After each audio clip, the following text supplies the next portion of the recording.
Windows 10 user interface. ನಾವು ಈ ಕ್ಲಾಸ್ನಲ್ಲಿ ಡೆಸ್ಕ್ಟಾಪ್ನಲ್ಲಿ ಇನ್ನೂ ಏನೆಲ್ಲ ಆಪ್ಷನ್ ಇದೆ ಎಂದು ನೋಡೋಣ. ನಿಮ್ಮ ಕಂಪ್ಯೂಟರ್ನಲ್ಲಿ ಗೇಮ್ಸ್ ನೀವು ರನ್ ಮಾಡಿದರೆ ಡೈರೆಕ್ಟ್ ಕರೆಕ್ಟಾಗಿ ಲೋಡ್ ಆಗಿದೆಯಾ ಎಂಬುದನ್ನು ನೀವು ಚೆಕ್ ಮಾಡಬೇಕು. ಈ ಡೈರೆಕ್ಟ್ ಅಂದರೆ ಏನು ಎಂದು ನೋಡೋಣ. ನಾವು ಇದರ ಮುಂದೆ ಡಾಸ್ ಆಪರೇಟಿಂಗ್ ಸಿಸ್ಟಮ್ ಯೂಸ್ ಮಾಡಿದ್ದೀವಿ. ಈ ಡಾಸ್ ಆಪರೇಟಿಂಗ್ ಸಿಸ್ಟಮನ್ನು ನಾವು ಸಿಂಗಲ್ ಟಾಸ್ಕ್ ಆಪರೇಟಿಂಗ್ ಸಿಸ್ಟಮ್ ಎಂದು ಹೇಳ್ತೀವಿ. ಸಿಂಗಲ್ ಟಾಸ್ಕ್ ಆಪರೇಟಿಂಗ್ ಸಿಸ್ಟಮ್ ಎಂದರೆ ಒಂದು ಸಮಯದಲ್ಲಿ ನೀವು ಒಂದು ಪ್ರೋಗ್ರಾಮ್ ಮಾತ್ರ ರನ್ ಮಾಡ್ತಕ್ಕಾಗ್ತದೆ. ಒಂದು ಉದಾಹರಣೆಗೆ ಡಾಸ್ ನಿಮಗೆ ಯಾವ ಥರ ಇರುತ್ತೆ ಅಂದರೆ ಈ ಕಮಾಂಡ್ ಪ್ರಾಂಪ್ಟ್ ಮಾತ್ರ ನಿಮಗೆ ಇರುತ್ತೆ. ಗ್ರಾಫಿಕಲ್ ಯೂಸರ್ ಇಂಟರ್ಫೇಸ್ ಇರಲ್ಲ. ನೀವು ಈ ಕಮಾಂಡ್ನಲ್ಲಿ ಏನಾದರೂ ಒಂದು ಕಮಾಂಡನ್ನು ಟೈಪ್ ಮಾಡಿದರೆ ನೀವು ಟೈಪ್ ಮಾಡಿದ ಕಮಾಂಡಕ್ಕೆ ತಕ್ಕ ಹಾಗೆ ಆ ಕೆಲಸ ಮಾತ್ರ ನಡೆಯುತ್ತೆ. ಆ ಕೆಲಸ ಮುಗಿದವರೆಗೂ ನೀವು ಬೇರೆ ಏನೂ ಕೆಲಸ ಮಾಡೋಕ್ಕಾಗಲ್ಲ. ಆ ವರ್ಕ್ ಫಿನಿಷ್ ಆದ ಮೇಲೆ ನಿಮಗೆ ಕಮಾಂಡ್ ಪ್ರಾಂಪ್ಟ್ ಇನ್ನೊಂದು ಬಾರಿ ತೋರಿಸುತ್ತೆ. ಇದಾದ ಮೇಲೆ ನೀವು ಹೊಸ ಕಮಾಂಡನ್ನು ಟೈಪ್ ಮಾಡ್ಬೋದು. ಹಾಗೆಂದರೆ ಒಂದು ಸಮಯದಲ್ಲಿ ನಿಮಗೆ ಒಂದೇ ಒಂದು ವರ್ಕ್ ಮಾತ್ರ ಸಿಂಗಲ್ ಟಾಸ್ಕ್ ಆಪರೇಟಿಂಗ್ ಸಿಸ್ಟಮ್ನಲ್ಲಿ ನಿಮಗೆ ಮಾಡೋದಕ್ಕಾಗ್ತದೆ. ಈಗ ನಾವು multi tasking operating system use ಮಾಡ್ತೀವಿ. ಮಲ್ಟಿ ಟಾಸ್ಕಿಂಗ್ ಆಪರೇಟಿಂಗ್ ಸಿಸ್ಟಮ್ ಎಂದರೆ ನಾವು ಒಂದೇ ಸಮಯದಲ್ಲಿ 4-5 ಅಪ್ಲಿಕೇಶನ್ ರನ್ ಮಾಡ್ತೀವಿ. ಈ ಥರ ಒಂದೇ ಸಮಯದಲ್ಲಿ 4-5 ಅಪ್ಲಿಕೇಶನನ್ನು ರನ್ ಮಾಡುವ ಆಪರೇಟಿಂಗ್ ಸಿಸ್ಟಮನ್ನು ನಾವು ಮಲ್ಟಿ ಟಾಸ್ಕಿಂಗ್ ಆಪರೇಟಿಂಗ್ ಸಿಸ್ಟಮ್ ಎಂದು ಹೇಳ್ತೀವಿ. ಈ ಡಾಸ್ ಇದ್ದ ಕಾಲದಲ್ಲಿ ಒಂದೇ ಒಂದು ಅಪ್ಲಿಕೇಶನ್ ಮಾತ್ರ ನಿಮಗೆ ರನ್ ಆಗ್ತದೆ. ಒಂದೇ ಒಂದು ಪ್ರೋಗ್ರಾಮ್ ರನ್ ಆಗ್ತದೆ ಎಂದರೆ ಆ ಪ್ರೋಗ್ರಾಮ್ ಡೈರೆಕ್ಟಾಗಿ ಮಾನಿಟ್ರಿಗೆ ಡೇಟಾವನ್ನು ಕಳಿಸುತ್ತೆ. ಹಾಗೆಂದರೆ ಈ ಪ್ರೋಗ್ರಾಮ್ ಕಂಟ್ರೋಲ್ನಲ್ಲಿ ಟೋಟಲ್ ಮಾನಿಟ್ರ್ ಇರುತ್ತೆ. ಆದ್ದರಿಂದ ಡೈರೆಕ್ಟಾಗಿ ಡೇಟಾವನ್ನು ಈ ಪ್ರೋಗ್ರಾಮ್ ಮಾನಿಟ್ರಿಗೆ ಕಳಿಸುತ್ತೆ. ಮಾನಿಟ್ರ್ನಲ್ಲಿ ಬೇರೆ ಯಾವ ಡೇಟಾವನ್ನು ತೋರಿಸಬೇಕಾಗಿಲ್ಲ. ಈ ಥರ ಸಿಂಗಲ್ ಟಾಸ್ಕಿಂಗ್ ಆಪರೇಟಿಂಗ್ ಸಿಸ್ಟಮ್ನಲ್ಲಿ ನೀವು ಗೇಮನ್ನು ರನ್ ಮಾಡಿದರೆ ಈ ಗೇಮ್ ಡೈರೆಕ್ಟಾಗಿ ಮಾನಿಟ್ರಿಗೆ ಡೇಟಾವನ್ನು ಕಳಿಸುತ್ತೆ. ಆದ್ದರಿಂದ ಗೇಮ್ ಫಾಸ್ಟಾಗಿ ರನ್ ಆಗ್ತದೆ. ಆದರೆ ಈಗ ನಾವು multi tasking operating system use ಮಾಡ್ತೀವಿ. ಮಲ್ಟಿ ಟಾಸ್ಕಿಂಗ್ ಆಪರೇಟಿಂಗ್ ಸಿಸ್ಟಮ್ನಲ್ಲಿ ಒಂದು ಪ್ರೋಗ್ರಾಮ್ ಡೈರೆಕ್ಟಾಗಿ ಮಾನಿಟ್ರಿಗೆ ಡೇಟಾವನ್ನು ಕಳ್ಸೋಕ್ಕಾಗಲ್ಲ. ಒಂದು ಉದಾಹರಣೆಗೆ ನಾವು ಇಲ್ಲಿ ನೋಟ್ ಪ್ಯಾಡನ್ನು ರನ್ ಮಾಡ್ತೀವಿ. ಈ ನೋಟ್ ಪ್ಯಾಡ್ ಡೇಟಾವನ್ನು ಡೈರೆಕ್ಟಾಗಿ ಮಾನಿಟ್ರಿಗೆ ಕಳ್ಸೋಕ್ಕಾಗಲ್ಲ. ಕಾರಣ ಇದರ ಮುಂದೆ ಮಾನಿಟ್ರ್ನಲ್ಲಿ ಬೇರೊಂದು ಪ್ರೋಗ್ರಾಮ್ ರನ್ ಆಗಬಹುದು. ಆದ್ದರಿಂದ API ಎನ್ನುವ ಒಂದು ಅಪ್ಲಿಕೇಶನನ್ನು ಕ್ರಿಯೇಟ್ ಮಾಡಿದರು. API ಅಂದರೆ ಅಪ್ಲಿಕೇಶನ್ ಪ್ರೋಗ್ರಾಮಿಂಗ್ ಇಂಟರ್ಫೇಸ್. ಈಗ API ಕಂಟ್ರೋಲ್ನಲ್ಲಿ ಈ ಮಾನಿಟ್ರ್ ಬರುತ್ತೆ. ಹಾಗೆಂದರೆ API ಈ ಮಾನಿಟ್ರನ್ನು ಕಂಟ್ರೋಲ್ ಮಾಡುತ್ತೆ. ಈಗ ನೋಟ್ ಪ್ಯಾಡ್ ಮಾನಿಟ್ರಿಗೆ ಡೇಟಾವನ್ನು ಕಳಿಸಬೇಕು ಎಂದರೆ ನೋಟ್ ಪ್ಯಾಡ್ ಎನ್ನುವ ಈ ಅಪ್ಲಿಕೇಶನ್ APIಯನ್ನು ಕಾಲ್ ಮಾಡುತ್ತೆ. API ನೋಟ್ ಪ್ಯಾಡ್ ಡೇಟಾವನ್ನು ಮಾನಿಟ್ರ್ನಲ್ಲಿ ಎಲ್ಲಿ ಡಿಸ್ಪ್ಲೇ ಮಾಡಬೇಕು ಎಂದು ನೋಡಿ ಅಲ್ಲಿ ನೋಟ್ ಪ್ಯಾಡ್ ಡೇಟಾವನ್ನು ಡಿಸ್ಪ್ಲೇ ಮಾಡುತ್ತೆ. ಈಗ ನಾವು ವೇಟ್ ಪ್ಯಾಡನ್ನು ಓಪನ್ ಮಾಡ್ತೀವಿ. ಈ ವೇಟ್ ಪ್ಯಾಡ್ ಮಾನಿಟ್ರಿಗೆ ಡೇಟಾವನ್ನು ಕಳಿಸಬೇಕು ಎಂದರೆ ಈ ವೇಟ್ ಪ್ಯಾಡ್ APIಯನ್ನು ಕಾಲ್ ಮಾಡುತ್ತೆ. API ಈ ವೇಟ್ ಪ್ಯಾಡ್ ಡೇಟಾವನ್ನು ಮಾನಿಟ್ರ್ನಲ್ಲಿ ಈ ಜಾಗದಲ್ಲಿ ಡಿಸ್ಪ್ಲೇ ಮಾಡಬಹುದು ಎಂದು ಅಲ್ಲಿ ಡಿಸ್ಪ್ಲೇ ಮಾಡುತ್ತೆ.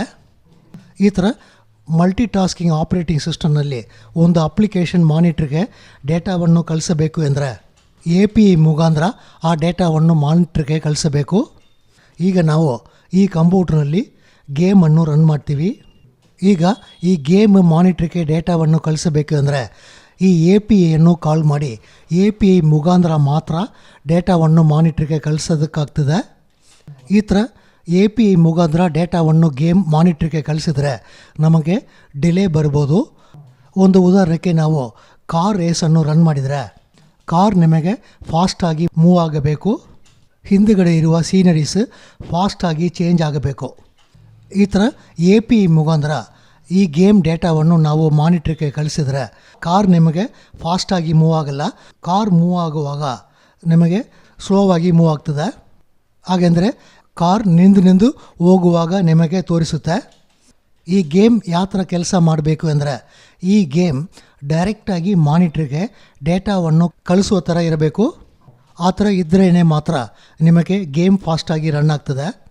ಆದರೆ ನಾವು ಈಗ APIಯನ್ನು ಯೂಸ್ ಮಾಡುವುದರಿಂದ ಈ ಗೇಮನ್ನು ಡೈರೆಕ್ಟಾಗಿ ಮಾನಿಟ್ರಿಗೆ ಡೇಟಾವನ್ನು ಕಳಿಸೋದಕ್ಕೆ ನಾವು ಅಲೋ ಮಾಡೋಕ್ಕಾಗಲ್ಲ. ಈ ಗೇಮ್ ಡೈರೆಕ್ಟಾಗಿ ಮಾನಿಟ್ರಿಗೆ ಡೇಟಾವನ್ನು ಕಳಿಸೋದಕ್ಕೆ ಏನು ಮಾಡಬೇಕು ಎಂದು ಡಿಸೈಡ್ ಮಾಡಿ DirectX ಎಂದು ಒಂದು ಅಪ್ಲಿಕೇಶನ್ನು ಕಂಡುಹಿಡಿದರು.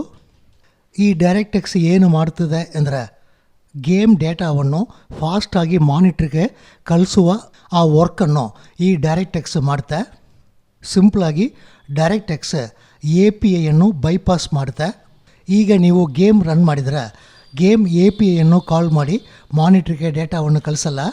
ಈ DirectX ಮುಖಾಂತರ ಡೈರೆಕ್ಟಾಗಿ ಮಾನಿಟ್ರಿಗೆ ಹೋಗುತ್ತೆ. ನೀವು ತುಂಬ ಫಾಸ್ಟಾಗಿ ರನ್ ಆಗುವ ಗೇಮ್ಸ್ ನಿಮ್ಮ ಕಂಪ್ಯೂಟರ್ನಲ್ಲಿ ರನ್ ಮಾಡಿದರೆ ನಿಮ್ಮ ಕಂಪ್ಯೂಟರ್ನಲ್ಲಿ DirectX ಲೋಡ್ ಆಗಿರಬೇಕು. ಕಾರಣ ಗೇಮ್ DirectX ಮುಖಾಂತರ ಮಾನಿಟ್ರಿಗೆ ಡೇಟಾವನ್ನು ಕಳಿಸುತ್ತೆ. ನೀವು ಗೇಮನ್ನು ಕಂಪ್ಯೂಟರ್ನಲ್ಲಿ ಲೋಡ್ ಮಾಡುವಾಗ ಈ ಗೇಮ್ ರನ್ ಆಗಬೇಕು ಅಂದರೆ ನಿಮ್ಮ ಕಂಪ್ಯೂಟರ್ನಲ್ಲಿ DirectX 11 ಇರಬೇಕು, DirectX 12 ಇರಬೇಕು ಎಂದು ಹೇಳುತ್ತೆ. ನಿಮ್ಮ ಕಂಪ್ಯೂಟರ್ನಲ್ಲಿ DirectX ಏನು ವೇರ್ಷನ್ ಲೋಡ್ ಆಗಿದೆ ಎಂಬುದನ್ನು ನೀವು ಚೆಕ್ ಮಾಡಬೇಕು. ಲೋಡ್ ಮಾಡಿದ DirectX ಕರೆಕ್ಟಾಗಿ ಕೆಲಸ ಮಾಡ್ತಿದೆಯಾ ಎಂಬುದನ್ನು ನೀವು ಚೆಕ್ ಮಾಡಬೇಕು. ನೀವು ಕಂಪ್ಯೂಟರ್ನಲ್ಲಿ ಗೇಮ್ ರನ್ ಮಾಡಿದರೆ DirectXನ್ನು ಚೆಕ್ ಮಾಡೋದಕ್ಕೆ DXDiag ಎಂದು ಒಂದು ಕಮಾಂಡ್ ಕೊಟ್ಟಿದ್ದಾರೆ. ಸರ್ಚ್ನಲ್ಲಿ ಈ ಕಮಾಂಡನ್ನು ನಾವು ಟೈಪ್ ಮಾಡ್ತೀವಿ. DirectX ಎನ್ನುವ ಈ ಕಮಾಂಡನ್ನು ನಾವು ರನ್ ಮಾಡಿದರೆ ನಿಮ್ಮ ಕಂಪ್ಯೂಟರ್ನಲ್ಲಿ DirectX ಏನು ವೆರ್ಷನ್ ರನ್ ಆಗ್ತದೆ ಎನ್ನುವ ಇನ್ಫಾರ್ಮೇಷನ್ ನಿಮಗೆ ತೋರಿಸುತ್ತೆ. ನಮಗೆ DirectX ಪೇಜ್ ಓಪನ್ ಆಗಿದೆ. ನಮ್ಮ ಕಂಪ್ಯೂಟರ್ನಲ್ಲಿ DirectX ವೆರ್ಷನ್ 12 ರನ್ ಆಗ್ತದೆ. ಕಂಪ್ಯೂಟರ್ನಲ್ಲಿ ಎಷ್ಟು ಮೆಮರಿ ಇದೆ ಎನ್ನುವ ಇನ್ಫಾರ್ಮೇಷನ್ ಇಲ್ಲಿ ತೋರಿಸುತ್ತೆ. ನಾವು ನೆಕ್ಸ್ಟ್ ಪೇಜ್ನಲ್ಲಿ ಡಿಸ್ಪ್ಲೇ ಕರೆಕ್ಟಾಗಿ ಕೆಲಸ ಮಾಡುತ್ತದೆಯಾ ಎಂಬುದನ್ನು ಚೆಕ್ ಮಾಡಬೇಕು. ಇಲ್ಲಿ ನೋಡಿದರೆ DirectX ಆಕ್ಸಿಲರೇಷನ್ ಎನೇಬಲ್ನಲ್ಲಿ ಇದೆ, DirectX 3D ಆಕ್ಸಿಲರೇಷನ್ ಎನೇಬಲ್ನಲ್ಲಿದೆ, AGP ಆಕ್ಸಿಲರೇಷನ್ ಎನೇಬಲ್ನಲ್ಲಿದೆ. ಇದು ಎಲ್ಲವನ್ನು ಎನೇಬಲ್ನಲ್ಲಿ ಇದೆಯಾ ಎಂಬುದನ್ನು ನೀವು ಚೆಕ್ ಮಾಡಬೇಕು. ಈ ಎಲ್ಲವನ್ನು ಎನೇಬಲ್ನಲ್ಲಿ ಇದ್ದರೆ ಮಾತ್ರ ನಿಮಗೆ ಗೇಮ್ ಫಾಸ್ಟಾಗಿ ರನ್ ಆಗ್ತದೆ. ಕೆಳಗಡೆ ಈ DirectXನಲ್ಲಿ ಏನಾದರೂ ಪ್ರಾಬ್ಲಮ್ ಇದೆಯಾ ಎಂಬುದನ್ನು ನೀವು ಚೆಕ್ ಮಾಡಬೇಕು. ನಿಮ್ಮ ಕಂಪ್ಯೂಟರ್ನಲ್ಲಿ ಇರುವ ವಿಡಿಯೋ ಕಾರ್ಡು ಫಾಸ್ಟಾಗಿ ಇದ್ದರೆ ಮಾತ್ರ ಈ ಎಲ್ಲವನ್ನು ಎನೇಬಲ್ನಲ್ಲಿ ಇರುತ್ತೆ. ಇದಾದ ಮೇಲೆ ನಾವು ಗೇಮ್ನಲ್ಲಿ ಸೌಂಡ್ ಕರೆಕ್ಟಾಗಿ ಕೆಲಸ ಮಾಡ್ತಿದೆಯಾ ಎಂಬುದನ್ನು ಚೆಕ್ ಮಾಡಬೇಕು. ಇಲ್ಲಿ ನಿಮಗೆ ಪ್ರಾಬ್ಲಮ್ ಏನೂ ಇಲ್ಲ ಎನ್ನುವ ಇನ್ಫಾರ್ಮೇಷನ್ ತೋರಿಸುತ್ತೆ. ನೆಕ್ಸ್ಟನ್ನು ಕ್ಲಿಕ್ ಮಾಡ್ತೀವಿ. ಇನ್ಪುಟ್ ಏನೆಲ್ಲ ನಾವು ಯೂಸ್ ಮಾಡ್ತೀವಿ ಎನ್ನುವ ಇನ್ಫಾರ್ಮೇಷನ್ ಇಲ್ಲಿ ತೋರಿಸುತ್ತೆ. ನೀವು ಜಾಯ್ಸ್ಟಿಕ್ ಯೂಸ್ ಮಾಡಿದರೆ ಜಾಯ್ಸ್ಟಿಕ್ ಇನ್ಫಾರ್ಮೇಷನ್ ಇಲ್ಲಿ ತೋರಿಸಬೇಕು. ಎಕ್ಸಿಟನ್ನು ಇಲ್ಲಿ ಕ್ಲಿಕ್ ಮಾಡ್ತೀವಿ. ಈ ಕಮಾಂಡ್ನಲ್ಲಿ DirectX ಏನು ವೆರ್ಷನ್ ರನ್ ಆಗ್ತದೆ, ಅದರಲ್ಲಿ ಏನಾದರೂ ಪ್ರಾಬ್ಲಮ್ ಇದೆಯಾ ಎಂಬುದನ್ನು ನೀವು ಗೇಮ್ ರನ್ ಮಾಡಿದರೆ ಚೆಕ್ ಮಾಡಬೇಕು. ನಾರ್ಮಲ್ ಅಪ್ಲಿಕೇಶನ್ಸ್ DirectX ಮುಖಾಂತರ ಮಾನಿಟ್ರಿಗೆ ಡೇಟಾವನ್ನು ಕಳಿಸಲ್ಲ. ನಾರ್ಮಲ್ ಅಪ್ಲಿಕೇಶನ್ಸ್ API ಮುಖಾಂತರ ಮಾನಿಟ್ರಿಗೆ ಡೇಟಾವನ್ನು ಕಳಿಸುತ್ತೆ. ಆದ್ದರಿಂದ ನಾರ್ಮಲ್ ಅಪ್ಲಿಕೇಶನ್ಗೆ ನಿಮ್ಮ ಕಂಪ್ಯೂಟರ್ನಲ್ಲಿ DirectX ಲೋಡ್ ಆಗಿರಬೇಕು ಎಂದು ಕಂಡೀಷನ್ ಏನೂ ಇಲ್ಲ.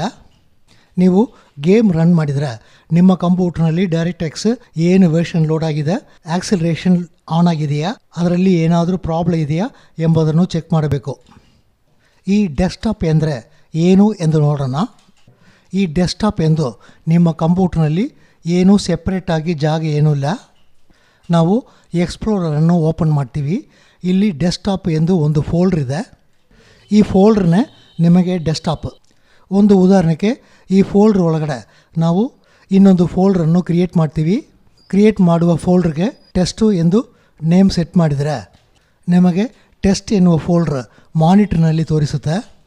ನೀವು ಡೆಸ್ಕ್ಟಾಪ್ನಲ್ಲಿ ಒಂದು ಫೈಲನ್ನು ಕ್ರಿಯೇಟ್ ಮಾಡಿದ್ರೇನೋ ಈ ಫೈಲ್ ಒರಿಜಿನಲ್ ಆಗಿ ಎಲ್ಲಿ ಕ್ರಿಯೇಟ್ ಆಗ್ತದೆ ಅಂದರೆ ಕಂಪ್ಯೂಟರ್ನಲ್ಲಿ ಇರುವ ಡೆಸ್ಕ್ಟಾಪ್ ಎನ್ನುವ ಫೋಲ್ಡ್ರ್ ಒಳಗಡೆ ಕ್ರಿಯೇಟ್ ಆಗ್ತದೆ. ಈ ಡೆಸ್ಕ್ಟಾಪ್ ಫೋಲ್ಡ್ರ್ ಕಂಪ್ಯೂಟರ್ನಲ್ಲಿ ಎಲ್ಲಿ ಇದೆ ಎಂಬುದನ್ನು ಕರೆಕ್ಟಾಗಿ ನೋಡೋಣ. ಸಿ ಡ್ರೈವ್ನಲ್ಲಿ ಯೂಸರ್ಸ್ ಫೋಲ್ಡ್ರ್ನಲ್ಲಿ ಪಾಂಡಿ ಎನ್ನುವ ಯೂಸರನ್ನು ಓಪನ್ ಮಾಡ್ತೀವಿ. ಇಲ್ಲಿ ಡೆಸ್ಕ್ಟಾಪ್ ಎಂದು ಒಂದು ಫೋಲ್ಡ್ರ್ ಇದೆ. ಮೇಲ್ಗಡೆ ನೀವು ಕ್ಲಿಕ್ ಮಾಡಿದರೆ ಈ ಫೋಲ್ಡ್ರ್ ಲೊಕೇಶನ್ ನಿಮಗೆ ಕರೆಕ್ಟಾಗಿ ನೋಡಬಹುದು. ಸಿ ಯೂಸರ್ಸ್ ಪಾಂಡಿನಲ್ಲಿ ಡೆಸ್ಕ್ಟಾಪ್ ಎನ್ನುವ ಫೋಲ್ಡ್ರ್ ಇದೆ. ಈ ಫೈಲ್ನ ನೇಮನ್ನು ನಾವು ಚೇಂಜ್ ಮಾಡ್ತೀವಿ. ಒಂದು ಉದಾಹರಣೆಗೆ ಇಲ್ಲಿ ಟೆಸ್ಟ್ 2 ಎಂದು ಚೇಂಜ್ ಮಾಡ್ತೀವಿ. ಫೋಲ್ಡ್ರ್ನಲ್ಲಿ ನಮಗೆ ಫೈಲ್ ನೇಮ್ ಚೇಂಜ್ ಆಗಿದೆ. ಈ ಡೆಸ್ಕ್ಟಾಪ್ನಲ್ಲಿ ಇರುವ ಐಕಾನ್ಸ್ ನಿಮಗೆ ಯಾವ ಥರ ಡಿಸ್ಪ್ಲೇ ಆಗ್ತದೆ ಎಂದು ನೋಡೋಣ. ಇಲ್ಲಿ ನಮ್ಮ ಡೆಸ್ಕ್ಟಾಪ್ ಇರುತ್ತೆ. ಈ 3 ಐಕಾನ್ ಈ ಫೋಲ್ಡ್ರಿಂದ ನಮಗೆ ಡೆಸ್ಕ್ಟಾಪ್ಗೆ ಡಿಸ್ಪ್ಲೇ ಮಾಡುತ್ತೆ. ಈ 2 ಐಕಾನ್ ಆಪ್ರೇಟಿಂಗ್ ಸಿಸ್ಟಮ್ ನಮಗೆ ಡೆಸ್ಕ್ಟಾಪ್ನಲ್ಲಿ ಡಿಸ್ಪ್ಲೇ ಮಾಡುತ್ತೆ. ನಾವು ಆಪ್ರೇಟಿಂಗ್ ಸಿಸ್ಟಮ್ನಲ್ಲಿ PC ರೀಸೈಕಲ್ ಬಿನ್ನನ್ನು ಡೆಸ್ಕ್ಟಾಪ್ನಲ್ಲಿ ತೋರಿಸಬೇಕು ಎಂದು ಹೇಳಿದ್ದೀವಿ. ಆದ್ದರಿಂದ ಈ 2 ಅಪ್ಲಿಕೇಶನ್ ನಿಮ್ಮ ಆಪ್ರೇಟಿಂಗ್ ಸಿಸ್ಟಮ್ ಡೆಸ್ಕ್ಟಾಪ್ನಲ್ಲಿ ನಿಮಗೆ ತೋರಿಸುತ್ತೆ. ಈ ಡೆಸ್ಕ್ಟಾಪ್ ಫೋಲ್ಡ್ರಿಂದ ಡೇಟಾಯನ್ನು ಮಾನಿಟರ್ನಲ್ಲಿ ಡೆಸ್ಕ್ಟಾಪ್ನಲ್ಲಿ ತೋರಿಸಬೇಡ, ಆಪ್ರೇಟಿಂಗ್ ಸಿಸ್ಟಮ್ ಐಕಾನ್ ಮಾನಿಟರ್ನಲ್ಲಿ ಡೆಸ್ಕ್ಟಾಪ್ನಲ್ಲಿ ತೋರಿಸಬೇಡ ಎಂದು ನಮಗೆ ಹೇಳೋದಕ್ಕಾಗ್ತದೆ. ಒಂದು ಉದಾಹರಣೆಗೆ ನಾವು ಇಲ್ಲಿ ರೈಟ್ ಕ್ಲಿಕ್ ಮಾಡಿ ವ್ಯೂನಲ್ಲಿ ಶೋ ಡೆಸ್ಕ್ಟಾಪ್ ಐಕಾನ್ ಎನ್ನುವ ಈ ಟಿಕ್ಕನ್ನು ರಿಮೂವ್ ಮಾಡಿದರೆ ನಿಮಗೆ ಈಗ ಮಾನಿಟರ್ನಲ್ಲಿ ಐಕಾನ್ ಏನೂ ತೋರಿಸಲ್ಲ. ಈಗ ಈ ಫೋಲ್ಡ್ನಲ್ಲಿ ಇರುವ ಈ ಇನ್ಫಾರ್ಮೇಷನ್ ನಿಮಗೆ ತೋರಿಸಲ್ಲ, ಆಪ್ರೇಟಿಂಗ್ ಸಿಸ್ಟಮ್ ಐಕಾನ್ ನಿಮಗೆ ತೋರಿಸಲ್ಲ. ಯಾವುದಾದ್ರೂ ಒಂದು ಕಂಪ್ಯೂಟರ್ನಲ್ಲಿ ನಿಮಗೆ ರೀಸೈಕಲ್ ಬಿನ್ ಐಕಾನ್ ಏನು ಡೆಸ್ಕ್ಟಾಪ್ನಲ್ಲಿ ಇಲ್ಲದಿದ್ದರೆ ಈ ವ್ಯೂನಲ್ಲಿ ಅವರು ಶೋ ಡೆಸ್ಕ್ಟಾಪ್ ಐಕಾನ್ ಎನ್ನುವ ಈ ಟಿಕ್ಕನ್ನು ರಿಮೂವ್ ಮಾಡಿರ್ತಾರಾ ಎಂಬುದನ್ನು ನೀವು ಚೆಕ್ ಮಾಡಬೇಕು. ಈ ಟಿಕ್ಕನ್ನು ನಾವು ಎನೇಬಲ್ ಮಾಡೋಣ. ಈ 2 ಐಕಾನನ್ನು ನಾವು ಎಲ್ಲಿ ಸೆಟ್ ಮಾಡಿದ್ದೀವಿ ಎಂಬುದನ್ನು ನಿಮಗೆ ಈಗಾಗಲೇ ಗೊತ್ತು. ಸೆಟ್ಟಿಂಗ್ಸ್ನಲ್ಲಿ, ಪರ್ಸನಲೈಸ್, ಥೀಮ್ಸ್ನಲ್ಲಿ ಡೆಸ್ಕ್ಟಾಪ್ ಐಕಾನ್ ಸೆಟ್ಟಿಂಗ್ ಎನ್ನುವ ಈ ಡೈಲಾಗ್ ಬಾಕ್ಸ್ನಲ್ಲಿ ನಾವು ಕಂಪ್ಯೂಟರ್ ರೀಸೈಕಲ್ ಬಿನ್ ಐಕಾನನ್ನು ಡೆಸ್ಕ್ಟಾಪ್ನಲ್ಲಿ ತೋರಿಸಬೇಕು ಎಂದು ಕಾನ್ಫಿಗರ್ ಮಾಡಿದ್ದೀವಿ. ಆದ್ದರಿಂದ ನಿಮಗೆ ಈ 2 ಐಕಾನ್ ಆಪ್ರೇಟಿಂಗ್ ಸಿಸ್ಟಮ್ ನಿಮಗೆ ತೋರಿಸುತ್ತೆ.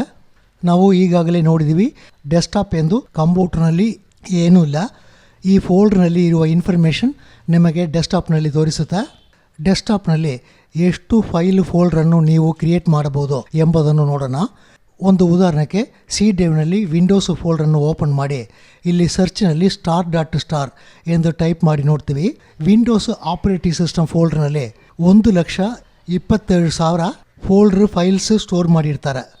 ಇಷ್ಟು ಫೈಲ್ಸ್ ಫೋಲ್ಡರನ್ನು ನೀವು ಒಂದು ಫೋಲ್ಡರ್ ಒಳಗಡೆ ಸ್ಟೋರ್ ಮಾಡ್ಬೋದು. ಇದೇ ಥರ ನಾವು ಡೆಸ್ಕ್ಟಾಪ್ ಎನ್ನುವ ಫೋಲ್ಡರ್ನಲ್ಲೂ ಎಷ್ಟು ಫೋಲ್ಡರ್ ಫೈಲ್ಸ್ ಬೇಕಾದರೂ ಸ್ಟೋರ್ ಮಾಡ್ಬೋದು. ಈ ಥರ ಡೆಸ್ಕ್ಟಾಪ್ ಫೋಲ್ಡರ್ನಲ್ಲಿ ತುಂಬ ಫೈಲ್ಸ್ ಸ್ಟೋರ್ ಮಾಡಿದರೆ ನಿಮ್ಮ ಕಂಪ್ಯೂಟರ್ ಸ್ಲೋ ಏನೂ ಆಗಲ್ಲ. ಕಾರಣ ವಿಂಡೋಸ್ ಎನ್ನುವ ಆಪ್ರೇಟಿಂಗ್ ಸಿಸ್ಟಮ್ ಫೋಲ್ಡರ್ ಒಳಗಡೆ ಅವರು ಇಷ್ಟು ಫೈಲ್ಸ್ ಸ್ಟೋರ್ ಮಾಡಿರ್ತಾರೆ. ಇದೇ ಥರ ನೀವು ಡೆಸ್ಕ್ಟಾಪ್ ಎನ್ನುವ ಫೋಲ್ಡರ್ನಲ್ಲೂ ಎಷ್ಟು ಫೈಲ್ ಫೋಲ್ಡರ್ ಬೇಕಾದರೂ ಸೇವ್ ಮಾಡ್ಬೋದು. ಆ ಥರ ಸ್ಟೋರ್ ಮಾಡಿದರೆ ಏನು ಸಮಸ್ಯೆ ಆಗುತ್ತೆ ಅಂದರೆ ನಮ್ಮ ಡೆಸ್ಕ್ಟಾಪ್ನಲ್ಲಿ ಎಲ್ಲ ಜಾಗದಲ್ಲೂ ನಿಮಗೆ ಫೈಲ್ ಫೋಲ್ಡರ್ ತೋರಿಸುತ್ತೆ. ನಿಮಗೆ ಕೆಲಸ ಮಾಡೋದಕ್ಕೆ ಕಷ್ಟ ಆಗ್ತದೆ. ಈ ಒಂದು ಕಾರಣದಿಂದ ನಾವು ಡೆಸ್ಕ್ಟಾಪ್ನಲ್ಲಿ ತುಂಬ ಫೈಲ್ಸ್ ಸ್ಟೋರ್ ಮಾಡಬೇಡ ಎಂದು ಹೇಳ್ತೀವಿ. ಈ ಥರ ತುಂಬ ಫೈಲ್ಸ್ ನೀವು ಸ್ಟೋರ್ ಮಾಡಿದರೆ ಕಂಪ್ಯೂಟರ್ ಸ್ಲೋ ಆಗ್ತದೆ ಎಂದು ಹೇಳೋಕ್ಕಾಗಲ್ಲ. ನೀವು ಎಷ್ಟು ಫೈಲ್ ಸ್ಟೋರ್ ಮಾಡಿದ್ರೂ ಕಂಪ್ಯೂಟರ್ ನಾರ್ಮಲಾಗಿ ಕೆಲಸ ಮಾಡುತ್ತೆ. ಆದರೆ ನೀವು ತುಂಬ ಫೈಲ್ಸನ್ನು ಡೆಸ್ಕ್ಟಾಪ್ನಲ್ಲಿ ಸ್ಟೋರ್ ಮಾಡಿದರೆ ನಿಮಗೆ ಕೆಲಸ ಮಾಡೋದಕ್ಕೆ ಕಷ್ಟ ಆಗಿರುತ್ತೆ. ಆದ್ದರಿಂದ ನೀವು ಡೆಸ್ಕ್ಟಾಪ್ನಲ್ಲಿ ಫೈಲ್ಸನ್ನು ಸ್ಟೋರ್ ಮಾಡಬೇಕಂದ್ರೆ ಈ ಥರ ಫೋಲ್ಡರ್ಸ್ ಕ್ರಿಯೇಟ್ ಮಾಡಿ ಆ ಫೋಲ್ಡ್ರ್ ಒಳಗಡೆ ಫೈಲ್ಸನ್ನು ಸ್ಟೋರ್ ಮಾಡಬೇಕು ಎಂದು ಹೇಳ್ತೀವಿ. ಆ ಫೋಲ್ಡ್ರ್ ಒಳಗಡೆ ನೀವು ಎಷ್ಟು ಫೈಲ್ ಬೇಕಾದರೂ ಸ್ಟೋರ್ ಮಾಡ್ಬೋದು. ಡೆಸ್ಕ್ಟಾಪ್ ನಿಮಗೆ ಫ್ರೀಯಾಗಿದ್ದರೆ ನಿಮಗೆ ಕೆಲಸ ಮಾಡೋದಕ್ಕೆ ಈಸಿಯಾಗಿರುತ್ತೆ. ನಾವು ನೆಕ್ಸ್ಟ್ ಕ್ಲಾಸ್ನಲ್ಲಿ ಈ ಶಾರ್ಟ್ಕಟ್ ಬಗ್ಗೆ ನೋಡೋಣ. Thank you.